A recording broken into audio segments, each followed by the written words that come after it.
L'effondrement de l'Union soviétique au début des années 90 a fait des États-Unis la seule superpuissance au monde. Et ils n'ont jamais regardé en arrière. Dans tous les aspects du monde, les États-Unis sont en effet une superpuissance, surtout quand il s'agit de sa puissance militaire, qui est inégalable dans sa force, sa supériorité technologique, ses capacités opérationnelles et son rayonnement mondial. Dans cette vidéo, nous examinerons les 5 principales raisons pour lesquelles vous ne voudriez pas aller à l'encontre de l'établissement militaire américain. L'armée de l'air des États-Unis est la plus forte au monde, non seulement en nombre d'avions opérationnels, mais aussi en supériorité technologique. Le pays exploite actuellement un total de plus de 15 000 aéronefs militaires, qui combinent toutes les branches du service militaire, y compris la marine américaine, l'armée américaine, la garde côtière et les Marines.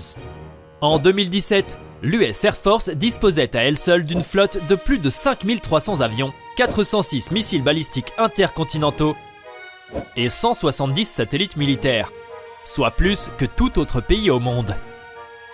Les États-Unis ont le plus grand nombre d'avions furtifs, conçus pour être des tueurs silencieux et non détectables par les systèmes de défense radar de la plupart des pays. Certains de ces avions furtifs comprennent des chasseurs modernes, comme le F-22 Raptor et le F-35 Joint Strike Fighter, ou des bombardiers lourds comme le B-2 Spirit. En fait, les États-Unis ont été les pionniers de cette technologie dans les années 80, avec l'introduction de l'avion d'attaque furtif F-117 Nighthawk. Les aéronefs furtifs sont conçus pour éviter la détection au moyen de diverses technologies qui réduisent la réflexion radar des antennes radar terrestres, maritimes ou aériennes, réduisant ainsi la section radar, ou RCS. Cette technologie révolutionnaire permet à un avion de 5e génération, comme le Raptor F-22, avec une masse maximale au décollage de 38 000 kg, d'avoir une section radar de seulement 0,0001 m², soit environ la taille d'un bourdon. Ce qui est plus fou, c'est que l'énorme bombardier B-2 a la même section radar que le Raptor F-22. Il devient donc extrêmement difficile de suivre un aéronef furtif, même si l'ennemi les repère sur son radar. C'est une toute autre histoire de les traquer et d'enregistrer un missile. L'idée derrière cette technologie est de briser la chaîne dans laquelle un système de défense de missiles de surface à air conventionnel fonctionne. C'est la même raison pour laquelle des pays comme la Chine et la Russie ont du mal à développer leurs propres chasseurs furtifs, le Chengdu J-20 et le Sukhoi Su-57 respectivement. Ces appareils permettront à l'US Air Force d'affirmer sa supériorité aérienne sur tout champ de bataille dans l'avenir. Et nous savons tous que le contrôle du ciel est le plus grand décideur dans toute guerre.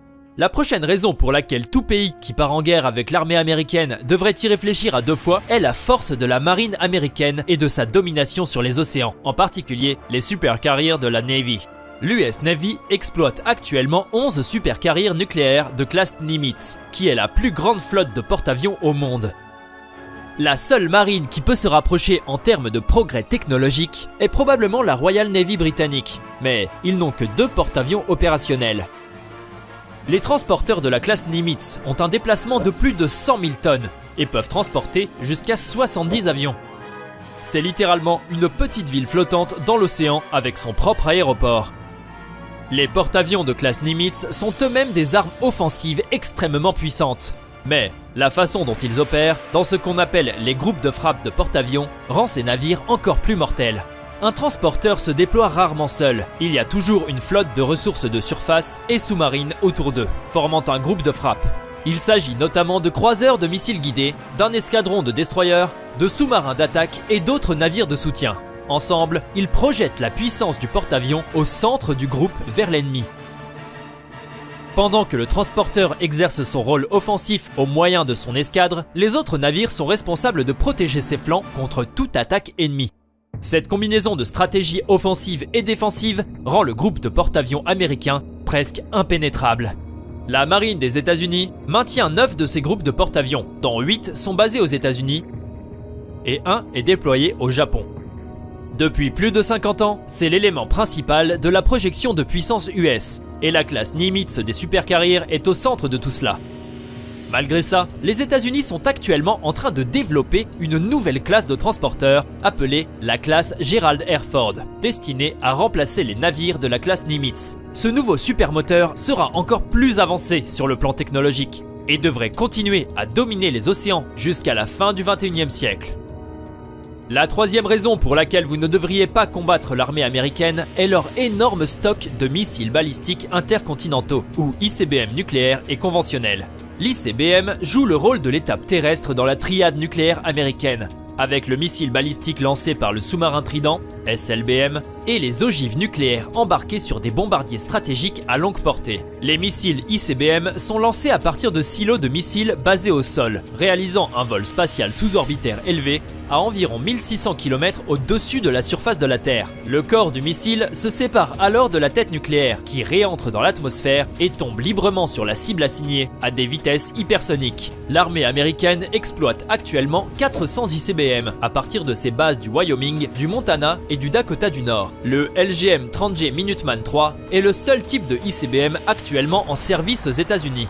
La famille des ICBM Minuteman III a été créée dans les années 60 en réponse à la menace nucléaire soviétique. Tout au long de la guerre froide et au-delà, ces missiles ont été constamment modernisés.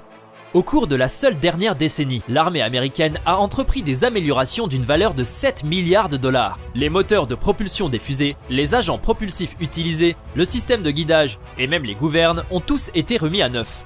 Les missiles modernisés sont complètement différents de ceux des années 60, à l'exception des obus. Ces améliorations de pointe et ces programmes de modernisation ont permis au système Minuteman III de demeurer opérationnel pendant plus de 50 ans avec une fiabilité améliorée qui appuie le taux d'alerte remarquable de 99% du missile. Les dernières versions des missiles ont une portée de plus de 13 000 km, ce qui est supérieur au diamètre de la Terre à 12 740 km. Ils peuvent transporter de multiples ogives nucléaires de 330 kilotonnes, soit 20 fois plus que les bombes larguées sur Hiroshima et Nagasaki. De plus, chacune de ces ogives peut être assignée à des cibles différentes indépendamment. La technologie s'appelle Multiple Independently Targetable Reentry Vehicle, ou MIRV, et elle a d'abord été développée pour la famille de missiles Minuteman III. Ainsi, n'importe quel pays querellant les États-Unis devra faire face à ce formidable arsenal de puissance de feu, qui peut être lancé à tout moment. Si ce n'était pas les ICBM ou les chasseurs furtifs qui pleuvaient sur vous, ce seraient plutôt des munitions à guidage de précision, mieux connues sous le nom de bombes intelligentes ou de GPM. C'est une autre grande raison pour laquelle ne pas jouer avec l'armée américaine est une bonne idée. Toutes les branches de l'armée américaine utilisent des bombes intelligentes sous une forme ou une autre. Ces systèmes d'armes sont conçus pour être précis et atteindre une cible spécifique avec une efficacité maximale. Ces bombes sont si efficaces qu'au cours de la première guerre du Golfe, les GPM ne représentaient que 9% des armes tirées, mais 75% de tous les tirs réussis. Depuis lors, pour l'armée américaine du moins, l'époque des obus d'artillerie normaux et des bombes non guidées est révolue depuis longtemps. Aujourd'hui, les militaires utilisent des GPM aériens, terrestres et marins. Les munitions à guidage de précision se présentent sous diverses formes et utilisent différents types de technologies pour obtenir des résultats précis. Une grande majorité de GPM utilisent le système mondial de positionnement, ou GPS, pour guider leur trajectoire vers une cible. Cependant, cela devient parfois un problème, car la couverture GPS n'est pas toujours fiable partout dans le monde, où les mauvaises conditions météorologiques peuvent entraver les opérations. Ainsi, l'Office of Naval Research, le Naval Surface Warfare Center et le Army Research Laboratory se sont tous coordonnés pour mettre au point les toutes premières munitions intelligentes d'artillerie qui n'utiliseront pas le système GPS. Le projet s'appelle Moving Target Artillery Round, ou MTAR. L'obus MTAR peut être guidé sur des cibles fixes et en mouvement sur terre et en mer en utilisant une combinaison de technologies de guidage. Le meilleur, c'est que ces obus peuvent être tirés à partir de l'obusier remorqué de 155 mm M777A2 et des systèmes d'artillerie automoteur de 155 mm M109A7 Paladin, déjà utilisés par l'armée américaine. Les obus disposeront également d'une portée étendue de 65 à 95 km. Une fois terminé, cela donnera à l'armée américaine un autre système d'armes puissant qui surpasse ceux du monde entier. La cinquième et dernière raison pour laquelle vous ne devriez pas combattre l'armée américaine, ce sont les drones. Nous savons tous ce qu'est un véhicule aérien sans pilote, ou un drone, et ce qu'il est censé faire. Mais, au cours des dernières années, la facilité d'utilisation des UAV ne cesse d'augmenter pour englober toutes les sphères d'opérations militaires. et l'armée américaine est pionnière dans le domaine. D'abord utilisés uniquement pour des missions de surveillance, les drones ont rapidement été militarisés après les attentats du 11 septembre et ont été largement utilisés par l'armée américaine dans la guerre contre le terrorisme comme plateforme d'armes offensives. On prévoit qu'au cours de la prochaine décennie, les États-Unis seront en mesure d'acheter plus de 1000 drones de combat de différentes classifications. Certains d'entre eux, comme le Lockheed Martin RQ-170 Sentinel et le Boeing MQ-25 Stingray, sont déjà dans les dernières étapes de développement et, une fois terminés, ils fourniront à l'armée américaine des plateformes de pointe capables d'opérations multirôles, allant des missions d'attaque au ravitaillement aérien. La technologie des drones a atteint des sommets tels qu'aujourd'hui, un seul drone peut s'aventurer des heures et des heures au-dessus de la surface, attendant que la cible sorte sa tête du sable. Cette capacité permettra à tous les services de l'armée américaine de réduire leur dépendance à l'égard des plateformes habitées, réduisant ainsi les risques lors des futures opérations de combat.